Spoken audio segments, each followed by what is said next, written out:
कपाशीच्या पिकावर तणनाशक फवारून केले शेतकऱ्याचे नुकसान, गुन्हा दाखल। आपण पाहता दैनिक विदर्भ सत्यजित लाईव्ह न्यूज।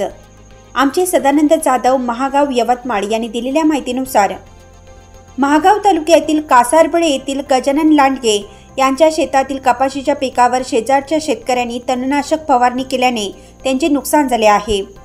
दुऱ्यावर तणनाशकाची फवारणी करत असताना शेतामध्ये येऊन अर्धा एकर कपाशीवर फवारणी केल्याने त्या कपाशीचे संपूर्ण नुकसान झाले आहे। अंदाजे 25,000चे नुकसान झाल्याने संबंधित शेतकऱ्यांनी शेजारील शेतकरी पंडित जयराम लांडगे यांच्यावर महागाव पोलीस स्टेशन येथे तक्रार दाखल केली आहे।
सर्व वाचकांना कळवण्यात अत्यानंद होत आहे की साई दैनिक, साई संध्या, दैनिक विदर्भ सत्यजित हे दोन्ही वर्तमानपत्र ई पेपरच्या माध्यमातून सामाजिक, शैक्षणिक, सांस्कृतिक, साहित्यिक, आध्यात्मिक, राजकीय, शासकीय, प्रशासकीय, खेळ, कला, क्रीडा अशा विविध क्षेत्रातील घडामोडींसोबत सर्वसामान्य, कष्टकरी, शेतकरी, व्यावसायिक, नोकरदार अशा विविध जनमानसांच्या समस्यांच्या बातम्या प्रकाशित करून शासनापर्यंत पोहोचवण्याचं अविरत काम सातत्याने करत आहे। आपल्या या प्रसार माध्यमांना महाराष्ट्र राज्याच्या कानाकोपऱ्यातून उत्तमरित्या चांगला प्रतिसाद मिळत आहे।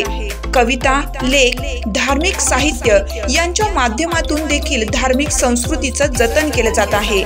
वाचकांकडून चांगला प्रतिसाद मिळत असून याचबरोबर दैनिक Vidarbha Satyajit YouTube news channel व दैनिक विदर्भ सत्यजित न्यूज पोर्टल हे प्रसार माध्यम सुद्धा सुरू आहे। हे सर्व समस्त वाचक, जाहिरातदार बंधू भगिनी आणि आमचे प्रतिनिधी व संपादक मंडळाच्या सहकार्यामुळे शक्य होत आहे। वाचकांकडून मिळत असलेल्या उत्तमरित्या प्रतिसादाबद्दल संपादक मंडळ आपले आभारी आहे। बातम्या व जाहिरातीसाठी संपर्क संपादक उद्धव फंगाळ, मोबाईल नंबर 95 11 44 61 11।